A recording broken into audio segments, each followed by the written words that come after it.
नमस्कार पाठकों।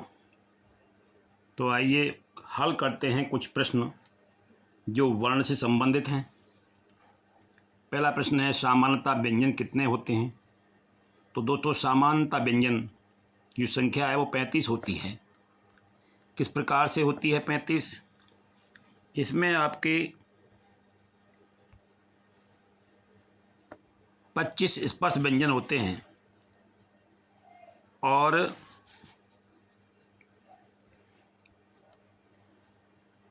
4 अंतस्थ व्यंजन, 4 ऊष्मक व्यंजन और 2 द्विगुण व्यंजन। इस प्रकार 35 संख्या होती है। स्पर्श व्यंजनों को भी कहा जाता है, स्पर्श व्यंजनों को वर्गीय व्यंजन भी कहते हैं। निम्नलिखित में से कौन सा व्यंजन लुंठित है? दोस्तों, राज्य होता है वो लुंठित व्यंजन की श्रेणी में आता है। निम्नलिखित में पार्श्विक व्यंजन है ड़ा। धा व्यंजन का उच्चारण स्थान क्या है? इसका उच्चारण स्थान है धा व्यंजन का मूर्धन्य। प्रत्येक वर्ग का दूसरा और चौथा व्यंजन क्या कहलाता है? ये कहलाता है महाप्राण। निम्नलिखित में से कौन सा व्यंजन अघोष है? तो यहाँ पर ता जो है वो अघोष व्यंजन की श्रेणी में आता है।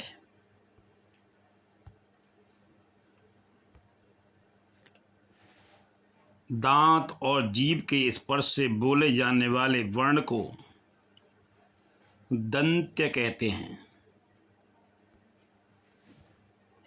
क्या कहते हैं? दंत्य कहते हैं।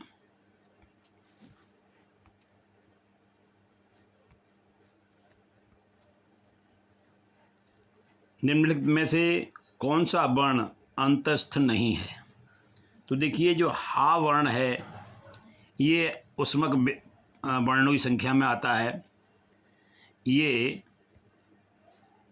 हा जो है वो अंतस्थ व्यंजन नहीं है।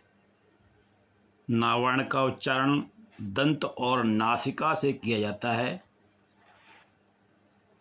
चा, छा, जा, झा, या का उच्चारण तालु से होता है। चावर का उच्चारण मुंह के किस भाग से? तो चा वर्ग का उच्चारण मुंह के तालु भाग से होता है।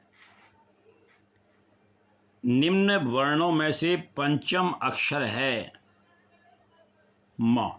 मा ता वर्ग का पंचम अक्षर है।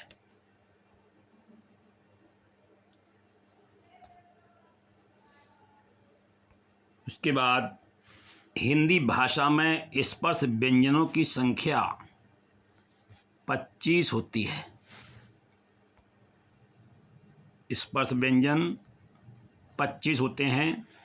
लिपि चिन्हों के क्रमबद्ध समूह को क्या कहते हैं? वर्णमाला। कौन सा अमानक वर्ण है? दोस्तों, भा वर्ण ये अमानक की श्रेणी में आता है। लेखन के आधार पर व्यंजनों की संख्या 52 होती है। हिंदी में मूलतः कितने वर्ण हैं? 52 हैं।